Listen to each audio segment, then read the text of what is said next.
안녕하세요. 2025년 하늘의 묵상과 기도. 오늘은 10월 13일 월요일입니다. 먼저 이번 주 암송 구절 소리내어 외워보겠습니다.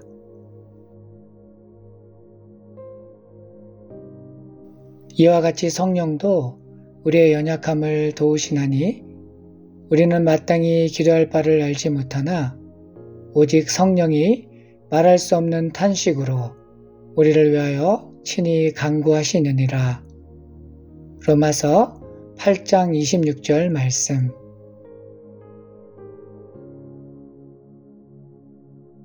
계속해서 오늘의 묵상 말씀 로마서 8장 1절로 4절까지 저와 함께 정독하겠습니다.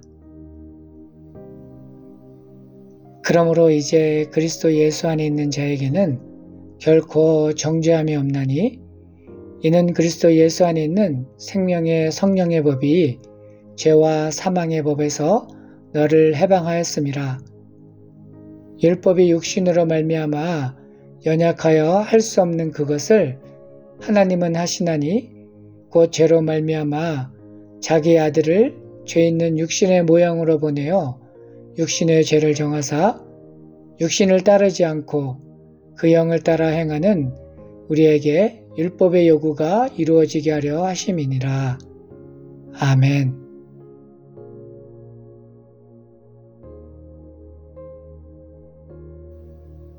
로마서 7장에서 바울은 자신을 가리켜 나는 공고한 사람이라고 고백합니다. 스스로 선을 이루려 하지만 죄의 힘에 눌려 결국 실패할 수밖에 없는 인간의 한계를 보여주는 말입니다. 그러나 이 탄식은 끝이 아니라 곧 이어질 새로운 선언을 준비하는 시작이 됩니다. 성령 안에서 주어지는 자유와 생명의 소식, 바로 율법으로는 결코 도달할 수 없었던 참된 구원이 예수 그리스도를 통해 열렸다는 사실입니다. 바울은 8장 1절에서 이렇게 말합니다. 그러므로 이제 그리스도 예수 안에 있는 자에게는 결코 정죄함이 없나니.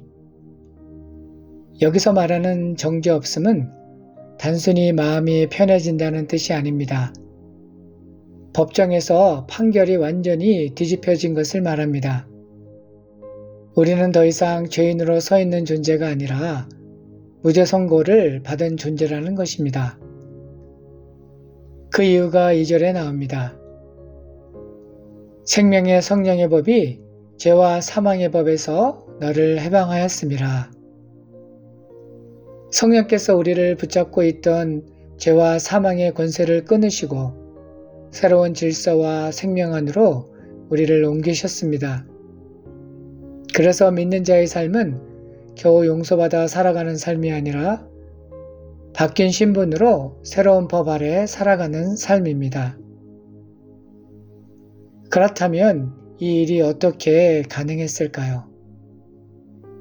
3절에서 그 이유를 찾아볼 수 있습니다. 율법이 육신으로 말미암아 연약하여 할 수 없는 그것을 하나님은 하시나니 자기 아들을 죄 있는 육신의 모양으로 보내사 죄를 정죄하사. 율법은 본래 선했지만 우리의 연약함 때문에 끝까지 이루어지지 못했습니다. 그래서 하나님께서 친히 아들을 보내셨죠. 죄 없으신 예수께서 우리와 같은 조건 속으로 들어오셨고 그 안에서 하나님은 죄 자체를 심판하셨습니다. 그리고 그 결과가 4절에 나옵니다. 이는 육신을 따르지 않고 그 영을 따라 행하는 우리에게 율법의 요구가 이루어지게 하려 함이라. 성령을 따라 매일의 삶을 한 걸음씩 걸어갈 때 율법이 본래 의도했던 참된 의로움이 우리 안에 이루어진다는 뜻입니다. 결국 로마서 8장 1절로부터 4절은 이렇게 말합니다. 더 이상 정죄는 없고 죄와 사망에서 해방된 새로운 삶이 우리 앞에 열려 있습니다. 그리고 성령을 따라 살아갈 때 하나님이 원하시는 의로움이 우리의 일상 가운데 자연스럽게 드러나게 되죠.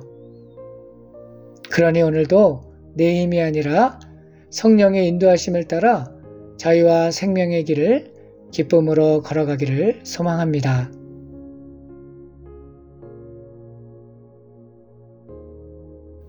말씀을 묵상하는 시간입니다.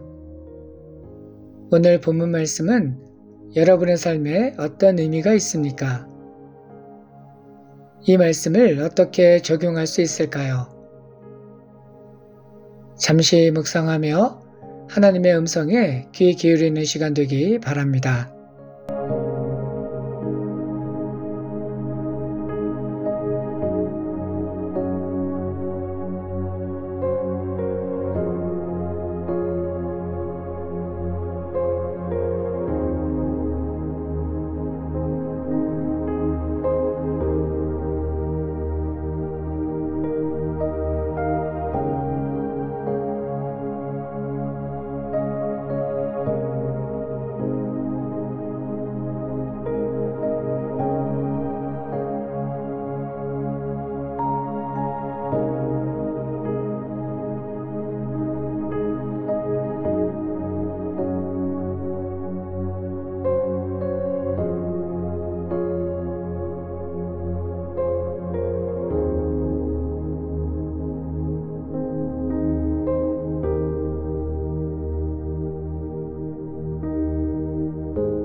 오늘 묵상 말씀을 비추어 우리는 스스로에게 이렇게 물어야 합니다. 나는 여전히 죄책감과 실패의 기억에 묶여 정죄받은 자처럼 살아가고 있습니까? 아니면 성령의 인도하심을 따라 생명 안에서 자유한 자로 살고 있습니까? 많은 사람들이 하나님의 용서를 믿는다고 말하면서도 마음속에서는 여전히 나는 부족하다, 나는 자격이 없다는 목소리에 눌려 살아갑니다.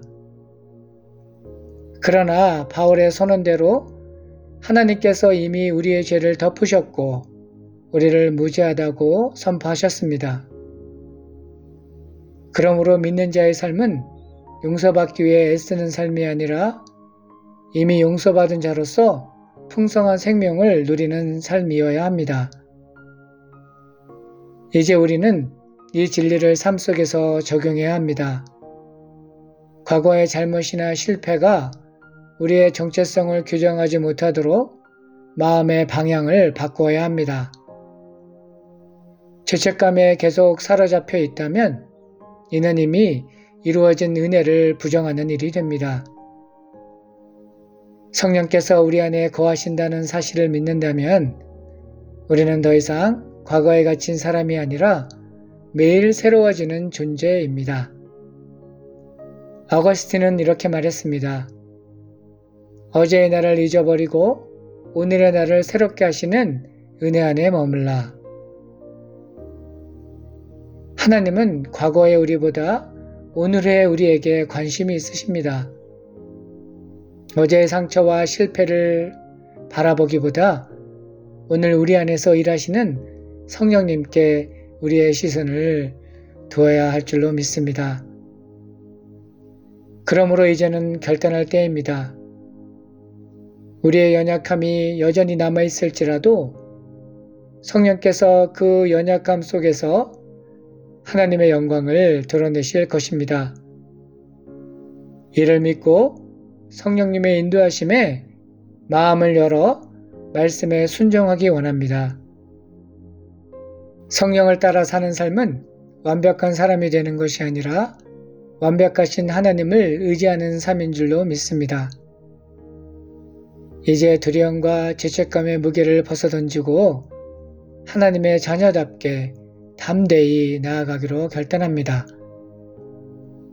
오늘도 하나님의 은혜 안에서 자유롭게 숨쉬며 그분의 생명이 우리의 삶을 통해 주변으로 흘러가기를 소망합니다.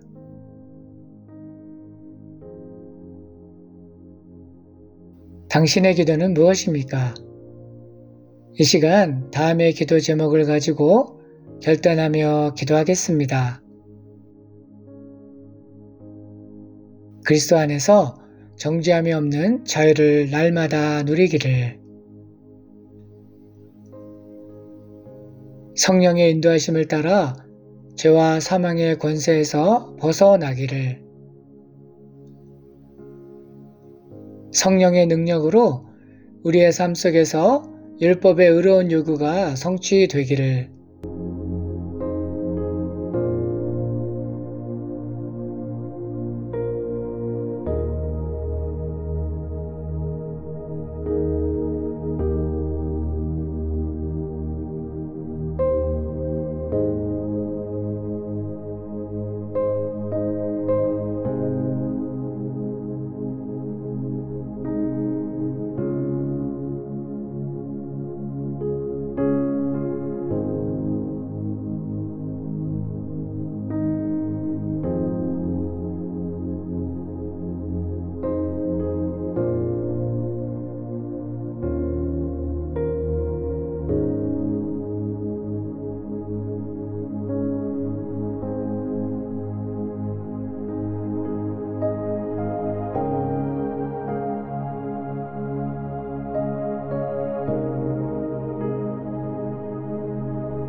계속해서 중보 기도 제목을 가지고 기도하길 원하는데요. 오늘은 우리 가정을 위하여 중보하며 기도하겠습니다. 우리 가정이 복음 안에서 하나 되기를, 예배와 기도가 회복되기를, 세상의 가치가 아닌 예수님의 가치를 따라 살아가기를 기도하겠습니다.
하나님 아버지, 오늘 말씀을 통해 다시금 우리를 죄에서 자유케 하신 주님의 은혜를 기억합니다.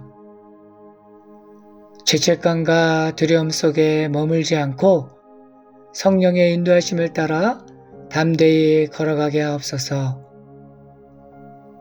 우리의 연약함 속에서도 주님의 의로움이 드러나게 하시고 오늘 하루도 그리스도 안에서 참된 평안과 생명을 누리길 원하옵고 예수님의 이름으로 기도합니다. 아멘.